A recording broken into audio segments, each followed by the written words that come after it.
전국에 계신 태건 가족 여러분들 안녕하십니까? 신뢰 이름 설민석 교수입니다. 자, 이번에 치러진 시험 잘들 보셨습니까? 이번에 시험을 봐서 원하는 점수를 받고 원하는 직렬에서 마음껏 여러분들의 재능을 펼치시길 바라겠습니다. 이 강좌는 이번에 시험 보신 분들을 위한 강의이기도 하지만 이번 시험을 말 그대로 시험 삼아 다음번 시험을 목적으로 수험 준비를 하시는 많은 분들을 위해서 제작되기도 하였습니다. 둘 모두 다 꼼꼼히 진행되는 저의 수업과 함께 하신다면 아주 좋은 결과를 맞이하실 거라고 생각을 합니다. 자, 그럼 확실한 데이터베이스에 바탕을 둔 여기는 설민석 교수의 분석 지금부터 시작합니다. 자, 일단 가장 궁금한 것이 이제 난이도일 거예요. 난이도인데 지난번 시험보다는 상대적으로 조금 쉬웠어요. 상대적으로. 특히 전근대사는 이번 시험 중에서 전근대사는 조금 어려운 모습을 보였지만 또 근현대사는 쉬웠거든요. 그래서 전체 난이도는 중으로 줬고요. 전근대 중상, 근현대는 중하로 주었습니다. 방금 전에 말씀드린 내용이 되겠고요.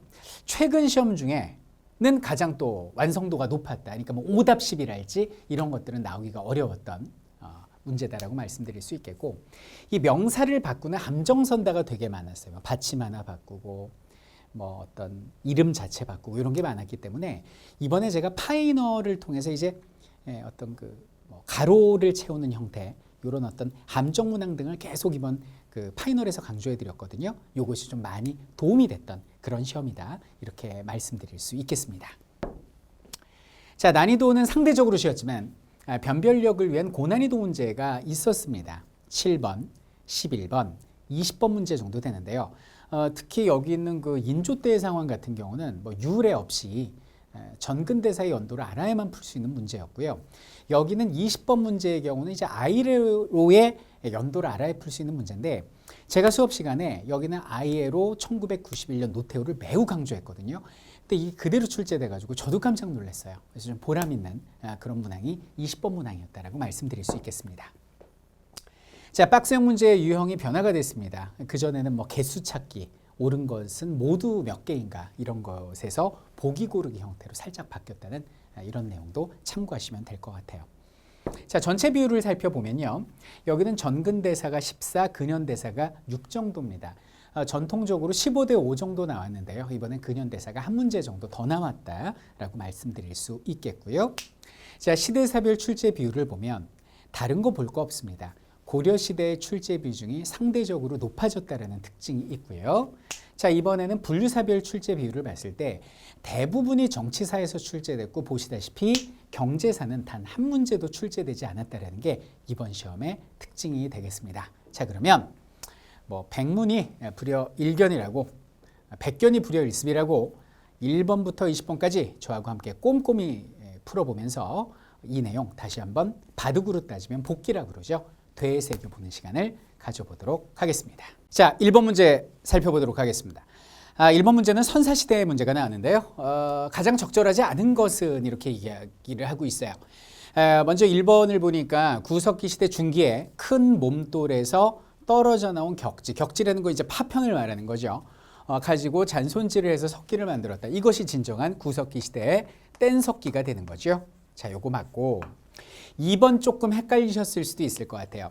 강원 양양 지경리 유적은 신석기 시대 사람들이 살았던 움집 자리로 동그란 모양의 바닥 중앙에 화덕자리가 있다 이렇게 나오는데, 이 양양 있잖아요. 이 양양이 신석기 시대 유적지가 많이 나옵니다. 그래서 우리 신봉선 할 때도 양양으로 온천 가자 이런 얘기 많이 하잖아요. 그래서 여기서 우리가 좀 팁을 얻을 수 있는 거고요. 그리고 또 하나 신석기 시대 사람들의 움집의 경우는 중앙에 둥그란 모양의 바닥이고 거기 중앙에 화덕자리가 있다. 정확한 움집을 이야기하잖아요. 그러니까 여기는 2번도 맞습니다. 3번입니다. 신석기 시대는 아직 지배와 피지배의 관계가 발생하지 않았고 연장자나 경험이 많은 자가 자기 부족을 이끌었다. 항상 제가 강조했던 부분이죠. 이게 그대로 나왔습니다. 자, 그럼 4번이 틀려야 되는데 뭐가 틀렸을까? 자, 신석기 시대는 민문이 토기 이외에 이렇게 나옵니다. 자, 민문이 토기 틀렸다고 할 수가 없어요. 왜냐하면 민문이 토기가 청동기 시대를 대표하는 토기이긴 하지만 신석기 시대에 이른 민문이 토기가 있기 때문에 이거를 틀렸다라고 말하기는 어렵고요. 입술 단면에 원형, 방형, 삼각형의 덧띠를 붙인 자 요거죠. 덧띠 토기와 검은 간토기. 특히 덧띠 토기도 수업 시간에 말씀드렸지만 검은 간토기는 굉장히 강조해 드렸었죠. 요것은 철기 시대의 대표적인 토기가 되기 때문에 정답이 될 수 없는 것입니다. 그러니 틀린 것은 4번 이렇게 주시면 되겠습니다. 자, 그 다음 볼게요. 자, 2번 봅니다. 고대 국가들에 대한 설명으로 가장 적절하지 않은 것은 이렇게 나옵니다.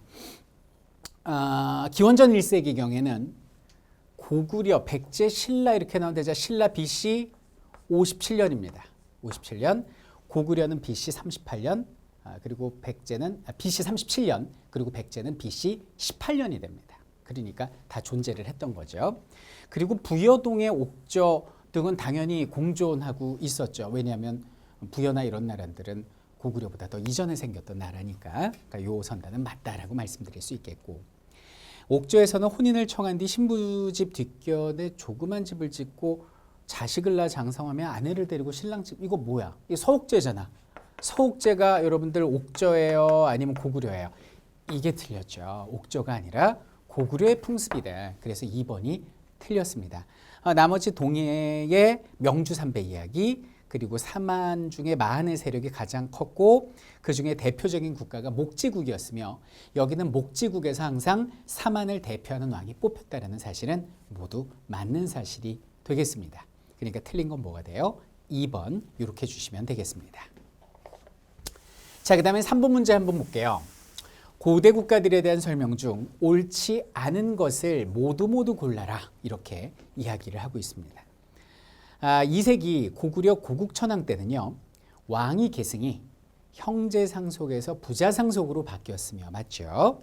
부족의 전통을 지켜온 오부에서 수도와 그 주변의 행정다인을 의미하는 행정적 오부로 바뀌게 되었다. 전부 다 맞는 표현이 되겠습니다. 5세기 백제 동성왕은 고구려를 피해 남쪽 금강역의 웅진으로 도읍했다?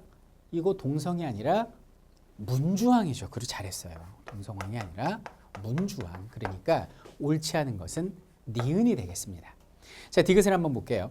신라의 법흥왕 있지 않습니까?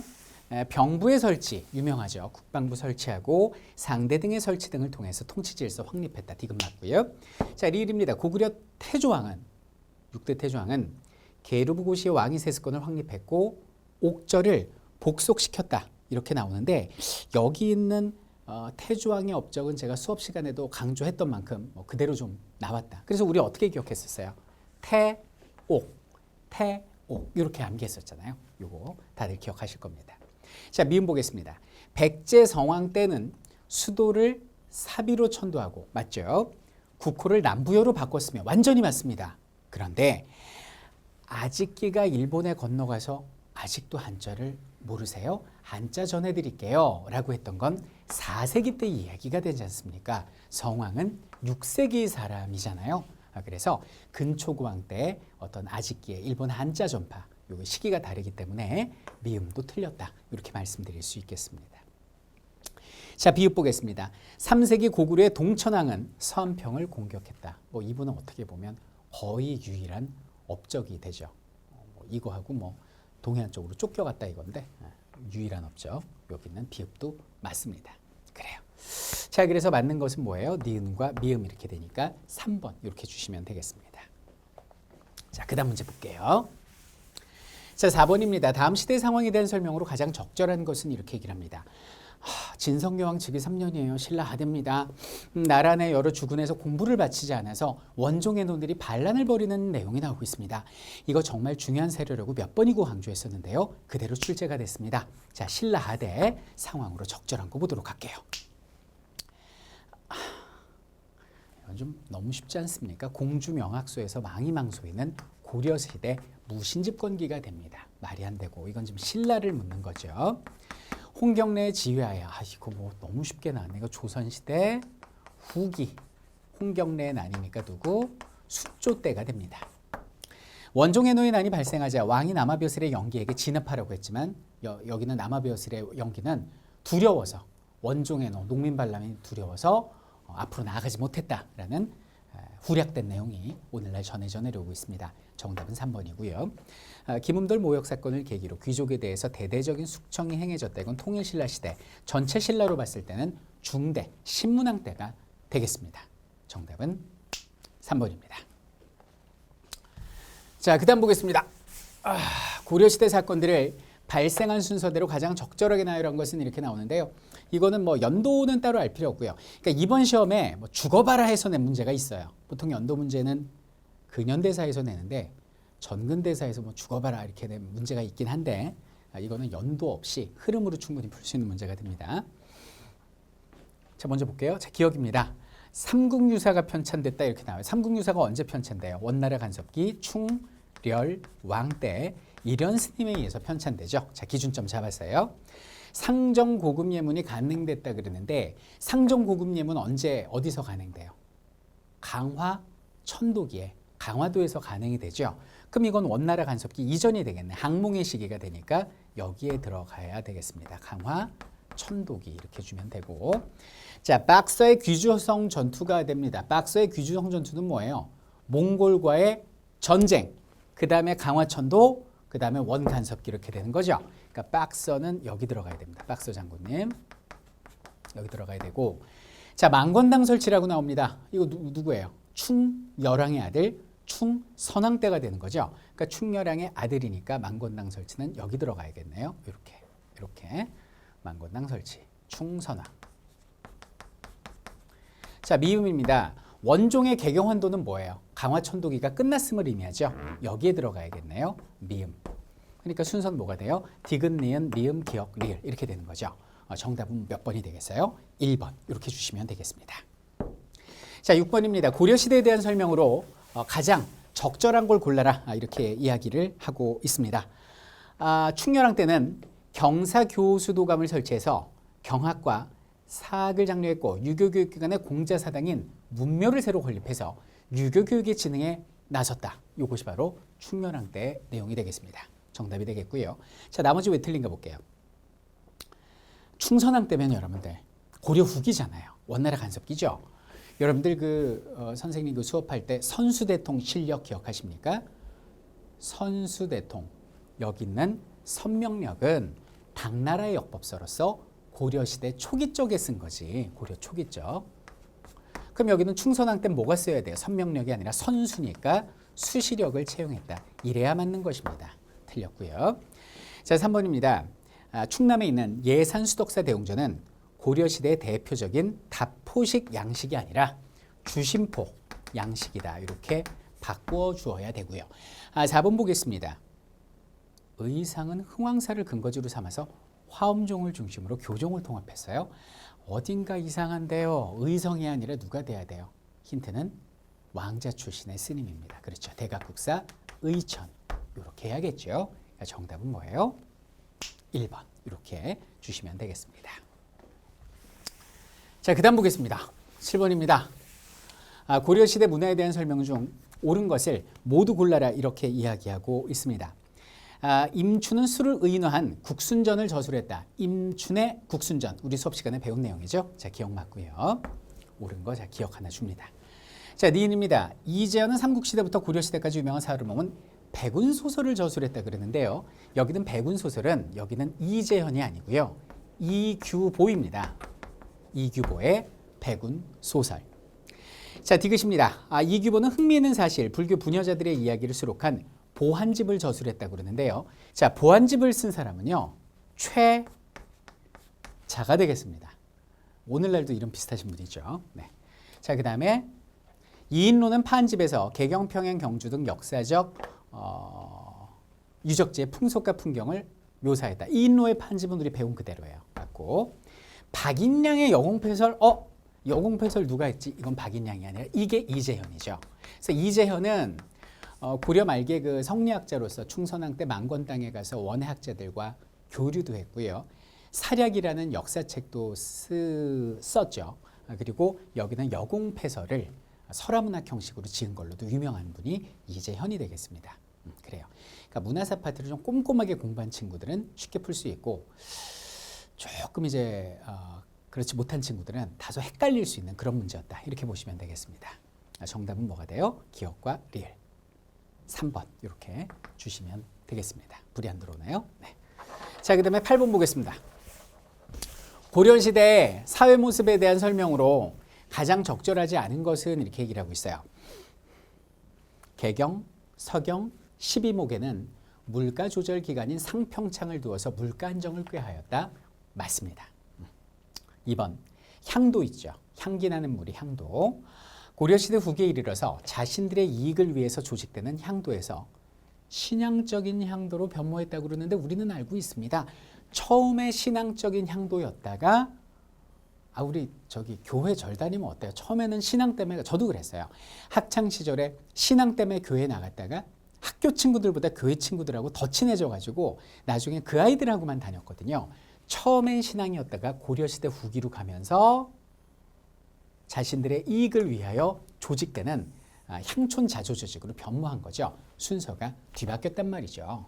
여기는 2번이 틀렸습니다. 기금의 이자로 빈민을 구제하는 제의보랄지 아니면 귀양령을 받은 사람이 부모상을 당했을 때는 유영지에 도착하기 전에 휴가를 주어서 부모상을 치를 수 있게 한 이런 걸로 봤을 때 고려는 효를 강조한 나라였다. 그러니까 우리가 흔히 알고 있는 고려장은 일제가 조작한 허구이다. 이런 것도 이 문제를 통해서 함께 배울 수 있을 것 같아요. 정답은 2번입니다. 자, 9번 보겠습니다. 조선 전기 사회 모습이에요. 조선 전기의 사회 모습에 대한 설명으로 적절하지 않은 것은 이렇게 이야기를 하고 있습니다. 중앙과 지방에 있는 관청의 서리와 향리 및 기술과는 직역을 세습합니다. 알고 있죠? 같은 신분에서 혼인하고 관청에 가까운 곳에서 거주를 했죠. 왜냐하면 실물을 계속 봐야 되니까요. 반농사는 조, 보리, 콩에 2년 3작이 널리 행해졌으며 여기까지 퍼펙트. 일부 남부 지방에서는 모내기가 보급되어 벼와 보리 이모작. 이거 우리 교재 문장 그대로 갖다 썼네요. 똑같습니다. 그죠? 양반 첩액에서 태어난 서어른 중서라고도 불립니다. 그죠? 이 사람들은 문과 시험 볼 수 있어 없어? 없지. 무과나 잡과 시험만 볼 수 있죠. 그런데 무슨 문과응시에 제한이 없어요. 말도 안 되는 소리죠. 3번이 틀렸습니다. 관습법으로 사회 질서를 유지한 고려시대와 달리 경국대전과 명나라 법률로 대표되는 법전에 의해서 형벌과 민사에 관한 사항을 규율하였습니다. 근데 이제 특히 형법 관련된 거는 명나라의 법을 주로 적용했다. 이렇게 말씀드릴 수 있겠습니다. 그래서 정답은 3번 이렇게 줄게요. 자, 10번 보겠습니다. 조선시대 문화에 대한 기역부터 리을까지 설명 중 옳고 그름의 표시 OX가 바르게 된 것은 이렇게 나옵니다. 자, 기역, 니은, 디귿, 리을. 자, 여기 OX를 한번 달아볼게요. 세종 때는 촌로들, 시골에 있는 노인 어르신들의 실제 경험을 존중해서 우리나라의 기후풍토에 알맞는 독자적인 농법을 정리한 농사직설 맞습니다. 기여고. 강희맥은 성종 때 양화소록을 저술했다 그러는데요. 이 양화소록이 화초를 양육하는 어떤 소소한 기록이란 뜻이에요. 그건 맞는데 이거는 성종 때가 아니라 세조 때가 되거든요. 세조. 그래서 이 뒤에는 틀렸다. 이렇게 볼 수 있겠네요.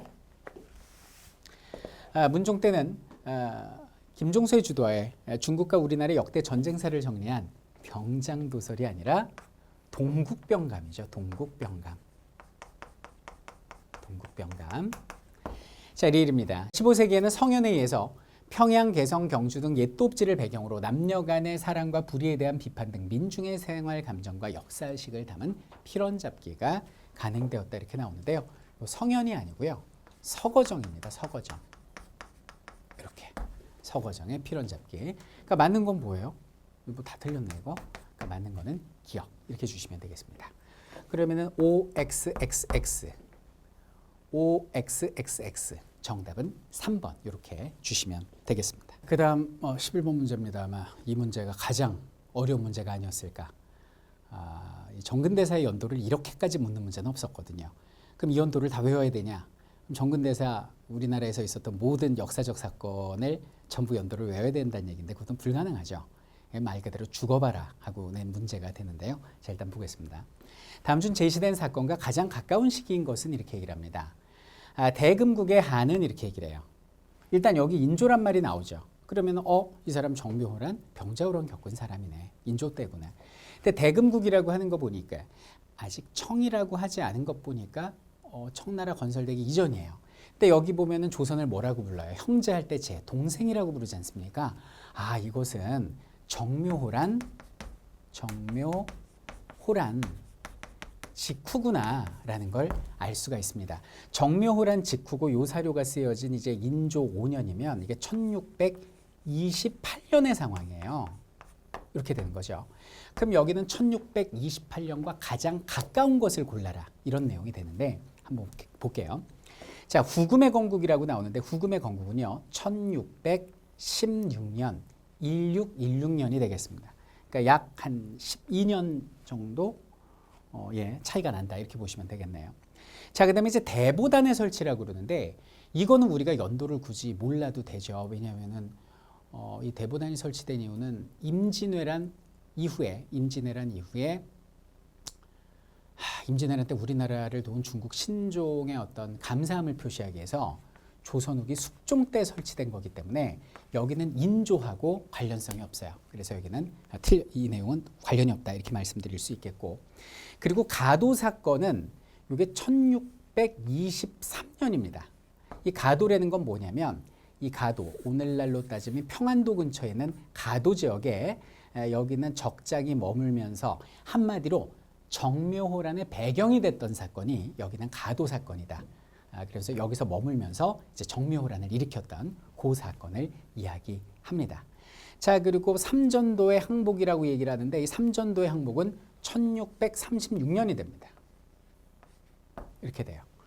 그러니까 차이를 보면 각각 여기는 1628년과 한 5년, 8년 요 정도의 차이가 나거든요. 그래서 가장 가까운 것은 여기는 가도 사건이 5년 차이로, 자, 12년, 5년, 8년 이렇게 차이가 나니까 이것이 가장 가까운 시기다. 이렇게 말씀드릴 수 있겠네요. 자, 그래서 좀 상당히 어려운 문제가 되죠. 그래서 연도를 외우라는 말씀까지는 못 드리겠고 순서 정도는 알아둡시다. 후금 건국하고 그리고 가도 사건 직후에 정묘호란 벌어지고 그리고 동생 평가받고 병자호란 뒤에 여기는 삼전도에 굴욕이 이루어졌다는 거, 이 순서는 좀 기억해 주시면 좋겠어요. 정답은 3번 이렇게 주시면 되겠습니다. 자, 조선시대 살림 세력의 분화 과정에 대한 설명이다. 기역부터 리을까지의 설명 중 적절하지 않은 것은 이렇게 나옵니다. 이런 문제는 기본만 때도 제가 풀어드렸기 때문에 어렵게는 생각하지 않으실 것 같아요. 선조가 즉위하면서 살림 세력이 대거 중앙정계로 진출해서 전국을 주도하게 됐습니다. 살림 세력은 척신 정치의 잔재를 어떻게 청산할 것인가를 둘러싸고 갈등을 겪다가 김효원을 지지하는 기역 세력 동인과 심의겸을 지지하는 니은 세력 서인으로 나뉘게 됩니다. 이후 동인은 정열인 모반 사건들을 계기로 옹건파인 남인 디귿과 급진파인 리을 북인으로 나뉘게 되었다. 이렇게 이야기를 하고 있어요. 자, 적절하지 않은 거 볼게요. 기역과 니은은 동인과 서인은 이조전랑자를 놓고 서로 다투었다. 그래서 분파가 된 거죠. 디귿이 니은을 영모로 몰아서 남인이 서인을 영모로 몰아서 정권을 독점한 경신왕국? 아니, 경신왕국은 서인이 남인을 몰아낸 거죠. 요게 뒤바뀌었네요. 요게 뒤바뀌었고, 그리고 디귿은 남인은 니은에 대한, 서인에 대한 처벌 등의 문제로 분열되었다라고 얘기를 하는데요. 여기는 남인이 분열된 게 아니라 서인이 분열되게 되죠. 그래서 이 서인들이 경신왕국 이후에 노론과 소론으로 나뉘게 되잖아요. 그래서 요것도 뒤바뀌었습니다. 그래서 틀린 것은 2번 이렇게 봐주시면 되겠습니다.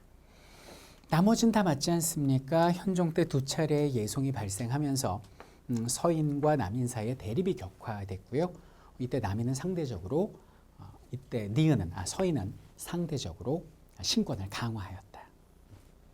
자, 임진왜란이 끝난 뒤 리을이 집권해서 북인이 집권해서 광해군 때까지 전국을 주도하였다. 모두 맞습니다. 그 다음 13번. 조선시대 각 왕에 대한 설명으로 가장 적절하지 않은 것은 이렇게 얘기를 하고 있습니다. 조선시대 왕. 우리 전에 탕평 배울 때 숙종이 시작인데 이 사람은 명목상탕평, 그리고 영조는 완만한 사람들을 탕평파를 등용하는 완론탕평, 정조는 준론탕평, 시시비비를 최대한 가리려고 했다고 그랬죠. 명목탕평이면 기억은 누구예요? 숙종, 아버지. 자, 니은은 누구죠? 각 분당의 주장이 옳은지 그른지를 명백히 가리는 적극당평, 정조. 자, 디귿은 누굽니까? 탕평파를 중심으로 전국을 운영하였다. 완론탕평, 정조가 되는 거죠. 보겠습니다. 적절하지 않은 거. 자, 숙종은 상황에 따라서 한 당파를 일거에 내몰고 상대 당파에게 정권을 모두 위임하는 편당적인 인사관리로 환국이 일어나는 빌미를 제공했다. 숙종하면 환국이에요. 자, 니은은 정조는 친위 부대인 장영용을 설치해서 왕권을 뒷받침하는 군사적 기반을 갖추었다. 맞습니다. 자, 디귿이 아니고요. 오타가 났는데 니은이 됩니다. 니은. 자, 여기는 니은 정조는 초계문신 제도를 실시하고 규장각을 정치기구로 육성하였다. 맞는 내용이 되겠고요. 자, 디귿 영조는 서울과 노비에 대한 차별을 완화했으며 상공업을 진흥시키기 위해서 자유로운 상업행위를 하는 통공정책? 이거 신해통공이잖아. 그럼 신해통공이면 영조예요, 정조예요? 정조가 되죠. 그러니까 4번이 틀렸습니다. 항상 제가 수업 시간에 드린 말씀은 뭐죠? 할아버지 영조와 손자 정조의 업적을 섞어서 헷갈리게 출제하니까 절대 헷갈리지 말고 나누어 업적을 기억할 것 이렇게 말씀드렸죠. 그대로 출제되는 거예요. 조심하시기 바라요. 아시겠죠? 그래요. 자, 그 다음 문제 보겠습니다. 14번. 조선시대 각 인물에 대한 설명으로 가장 적절하지 않은 것은 이렇게 이야기를 합니다. 박지원은 청에 다녀와서 당시 그 황제 그 생일에 초대를 받죠. 그래서 사절단으로 가서 중국의 열하지방을 둘러보고 기록문을 써옵니다. 열하일기죠. 상공호의 진흥을 강조하고 수레 선박의 이용, 화폐 유통의 필요성을 주장했다. 중상학파, 북학파 맞습니다. 이익은요. 토지제도 개혁론으로 한전론을 주장을 합니다. 한선을 정한 거죠. 나라를 좀먹는 6가지의 폐단을 지적합니다. 이것을 이게 육좀론 이렇게 이야기를 하죠. 정약용은 지방행정의 개혁에 대해서 쓴 경세유포가 아니라 지방행정관을 뭐라 그래요? 수령 혹은 목민관이라고 그러죠. 이게 이거고 중앙행정의 개혁에 대해서 쓴 건 경세유표가 되는 거예요. 그러니까 이게 앞뒤가 뒤바뀌었어요. 그러니까 틀린 거는 3번이죠. 4번입니다. 이종희는 동사에서 고구려 역사를 그리고 유득공은 발해고에서 발해서 연구를 심화했고 고대서 연구를 만주까지 넓히는 그런 큰 업적을 남기게 됩니다. 결국 틀린 것은 뭐예요? 3번 이렇게 주시면 되겠습니다. 자, 그 다음 볼게요. 15번인데요. 다음 각 조약에 대한 설명으로 가장 적절하지 않은 것은 이렇게 얘기를 합니다. 우리나라 최초의 근대적 조약으로 치해법권과 해안측량권 등을 내줬다. 이거 무슨 화도 조약? 강화도 조약. 원명칭이 뭐예요? 1876년 2월에 체결된 조일, 수호, 조규가 됩니다. 조선이 서양의 국가 맺은 최초의 조약입니다. 조미, 수호, 통상조약. 디귿. 북경과 한성 그리고 마포구 합정동에서 양국 상인들의 무역을 허용했고 여기만 나와도 끝났죠. 조청상민, 수륙무역장정. 강화도 조약으로 이것도 좀 까다로웠을 수도 있는데요. 부산에 이어 인천 원산순으로 개항됐다고 그러는데 1876년에 여기는 부산이 개항이 되죠. 원래 수백 년 동안 외관이 설치되고 개항장이었다가 대원군 때 끊어버렸거든요. 근데 1876년에 부산항이 개항이 되고 여기 있는 인천 원산이 아니고 원산이 1880년 그리고 인천이 1883년인 3년 뒤에 개항이 됩니다. 그러니까 요건 인천 원산순이 아니고 원산 인천순으로 개항이 된 거죠. 이게 틀렸어요. 조미소 통상조약에는 강화도 조약과는 달리 관세 조항이 들어있었고 조청상민 수륙무역장정 이후 청과 일본의 상권 경쟁 가중됐고요. 모두 다 근대적, 불평등적 요소를 가지고 있었다. 이거는 공통점이 되겠습니다. 그래서 정답은 1번이고 이번에 시험 봐서 이제 합격하시는 분들은 원하는 직렬 가서 마음껏 자신의 재능을 뽐내시면 되고 혹시 이번에 한번 막 이제 시작하신 분들 다음 시험을 노리시는 분들은 요 순서도 다시 한번 유념해 보는 것이 좋을 것 같아요. 개념입니다. 이것은. 자, 16번 보겠습니다. 동학농민운동에 대한 설명으로 가장 적절하지 않은 것은 이렇게 얘기를 합니다. 이 동학농민운동은요, 1894년 전라도 고부에서 시작이 됐습니다. 정확하게 얘기하면 1차 동학농민운동은 이제 무장백산복리인데 그 빌미를 제공한 것이 이제 고부다, 이런 뜻으로 해석하시면 될 것 같아요. 전주 하약 이후에 동학농민군은 내정을 개혁할 목적으로 전라도 53개군에 집강소를 설치했죠. 그래서 한 사람의 집강이 있고 그 아래 서기, 성찰, 집사, 동몽 등의 임원을 두었습니다. 한성조약을 빙자해서 조선에 파견된 일본군에게 농민군은 공주 음치에서 패하였고라고 나오는데요. 여기는 일본군이 청나라 군대를 따라서 우리나라에 재차 들어온 것은 한성조약이 아니고 수업 시간에 여러 번 강조했죠. 티엔진조약 때문이다. 그래서 틀린 것입니다. 당시의 집권 세력과 일본 침략 세력의 탄압으로 실패했지만 이들의 요구는 가부개혁에 부분적으로 반영이 되죠. 대표적인 거 뭐 떠오르는 것이 일단 과부의 제가가 허용이 되고, 그리고 이제 신문제가 폐지되는 뭐 이런 것들, 그리고 이제 과거제 폐지, 이런 것들이 동학과 관련된 내용이고, 이들의 주장 중에 반영되지 않은 것은 조세제도 개혁까지는 반영이 됐지만 토지의 평균 문장은 반영되지 않았다라는 거, 이거를 반드시 기억해 주시기 바라겠습니다. 그 다음, 단밑줄친 제국에서 추진한 정책에 대한 설명으로 가장 적절한 것은 이렇게 나옵니다. 뭐 다들 잘 알고 계시죠? 그렇죠. 바로 대한제국의 내용이 되겠습니다. 대한제국 볼까요? 군국기무처를 설치했다 그러면 이건 대한제국이 아니고 1차 가부개혁이죠. 아니고요. 양전사업과 상공업진흥책, 식산흥업 맞습니다. 양전사업에 의해서 근대적 토지 소유권 제도를 할 수 있는 지계가 일부 지역에 발급됐습니다. 이게 맞네요.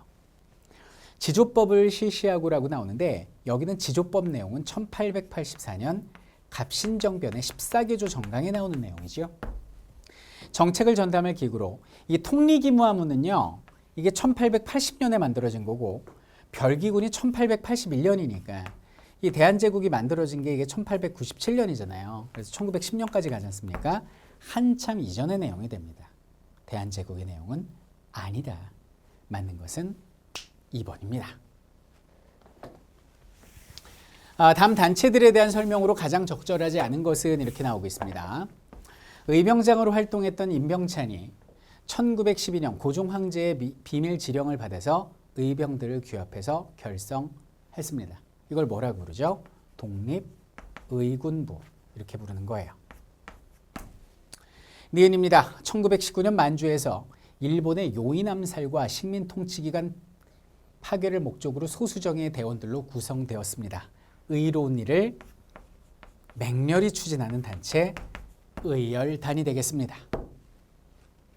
1931년 대한민국 임시정부의 침체를 극복하기 위해서 김구 선생은 나라를 지키는 한인이라는 이름의 한인 애국단을 조직하게 되고, 여기서 나온 영웅이 바로 그 유명한 이봉창, 윤봉길 의사가 되겠습니다. 리을입니다. 1940년 만주와 시베리아 지역에서 활동하고 있던 신흥무관학교 출신의 독립군 간부와 중국에 흩어져 있던 수많은 애국 청년을 모아서 창설했습니다. 다소 내용이 어려울 수는 있겠지만 1940년에 창설된 거 하면 이거밖에 떠오르는 게 없죠. 그렇죠. 한국 광복군이 됩니다. 대한민국 임시정부 산하소속 부대가 되죠. 자, 그러면 적절하지 않은 거 보도록 할게요. 기억은 독립의군부는 일본 정부와 조선 총독부의 한국 침략의 부달성을 밝히고 국권 반환을 요구하는 서신을 보냈죠. 그 다음에 이게 받아들여지지 않으면 전황이라 하고, 그렇지 않으면 독립전쟁을 벌이려 했으나 뜻을 이루지 못했습니다. 1923년에 김원봉이 작성을 해요. 조선혁명선언은요, 단재 신채호 선생님께서 작성을 했죠. 그죠? 이게 틀렸네요. 한인애국단은 이봉창, 윤봉길, 그리고 한국광복군은 인도와 미얀마 전선에서 참전했고 미국과 협조해서 국내 진공작전을 정진군이라는 이름으로 준비했지만 일본의 패망으로 실현되지 못했죠. 맞습니다. 그러니까 이 중에 틀린 거는 뭐예요? 2번이 틀렸습니다. 뭐 이런 문제 정도는 우리가 쉽게 요리할 수 있다 이거죠. 아까 그 후금 문제, 그 인종 문제 이런 게 좀 참 사람 속상하게 하는 거고 뭐 나머지 문제는 평소 갈고 닦은 실력으로 얼마든지 요리할 수 있다. 자, 그다음 19번입니다. 이 문제도 쉬워요. 대한민국 임시정부의 개헌 과정입니다. 기억부터 미음까지 내용 중 옳지 않은 것을 모두 고르래요. 자, 1차는 1919년 대통령제, 대통령 이승만 다 아실 테고요. 25년에 국무위원회, 이거 두 개가 바뀌었네. 여기는 25년에 국무령 중심의 내각 책임제고 3차 27년에 국무위원 중심의 집단지도체제네요. 그죠? 요거 두 개가 바뀌었네요. 40년에 주석제 그리고 44년에 주석 부주석제. 김구와 김규식. 나머지는 맞습니다. 그러니까 틀린 것은 2차 3차네. 니은 디귿이 틀렸다. 그래요. 자, 마지막 문제 보겠습니다. 대한민국 현대사 사건들을 발생한 순서대로 가장 적절하게 나열한 것은 이렇게 나옵니다. 요거 수업 시간에 제가 강조했는데 국제노동기구 ILO 가입이 언제고 노태우 대통령 때입니다. 1991년 노태우 대통령 때. 이 금융실명제 실시는요. 김영삼 대통령이 여기 나오네. 14대 대통령이잖아요. 이게 1992년이거든요. 요때 김영삼 대통령이 당선되고 다음 해 정말 전격적으로 정말 폭풍처럼 바람처럼 시행했던 것이 여기는 금융실명제가 되겠습니다. 여기 92년이라고 써놓고 23년이면 조선혁명선언 발표하고 어린이 잡지 만들어지고 암태도 소작쟁이고 그랬었는데 잘못 썼나요? 다음 해인 93년입니다. 93년. 그래서 정말 폭풍처럼 번개처럼 전광석처럼 실시한 게 여기는 금융실명제였어요. 그래서 김영삼 전 대통령이 IMF 외환이기 때문에 많이 어떻게 보면 혹평을 받는 부분이 있는데요. 물론 그 부분은 뭐 어쨌든 안고 가야죠. 그분의 잘못된 업적으로 남지만 좋은 업적도 많이 있습니다. 예를 들면 하나회를 척결을 했어요. 그 군 비밀기관 하나회 척결하고 금융실명제, 부동산실명제를 실시했다랄지 과거사 청산해서 전두환 노태우를 어떤 법정에 세웠다랄지 이런 아주 화끈한 그리고 지방자치제도 전면적으로 실시한 게 김영삼 대통령이거든요. 그래서 그의 이런 좋은 업적들도 함께 평가받아야 되지 않나라는 생각을 해봅니다. 자, 그리고 경제협력개발기구 OECD 가입 나오는데요. 기억하십니까? 1995년에 WTO, 1996년에 OECD, 다음해인 97년에 IMF. 기억하시죠? 그러니까 순서대로 하면 기억이 제일 먼저고 그 다음에 리을이고 그 다음에 니은이고 그 다음에 디귿 이렇게 되겠네요. 기억, 리을, 니은, 디귿. 정답은 4번 이렇게 주면 되겠습니다. 자, 이렇게 해서 20번까지 풀어봤는데요. 하여튼 이번에 시험 잘 보신 분들 원하는 직렬 가서 멋지게 대한민국 이끌어 주시고요. 애당초 이제 다음 시험을 계획하고 계셨던 분들은 여기는 태권의 손을 잡고 확실하게 다음번 시험 준비해서요. 다음 시험에서 만점 받고 우리의 꿈을 이룹시다. 여러분들 아무 걱정하지 마십시오. 우리가 반드시 승리합니다.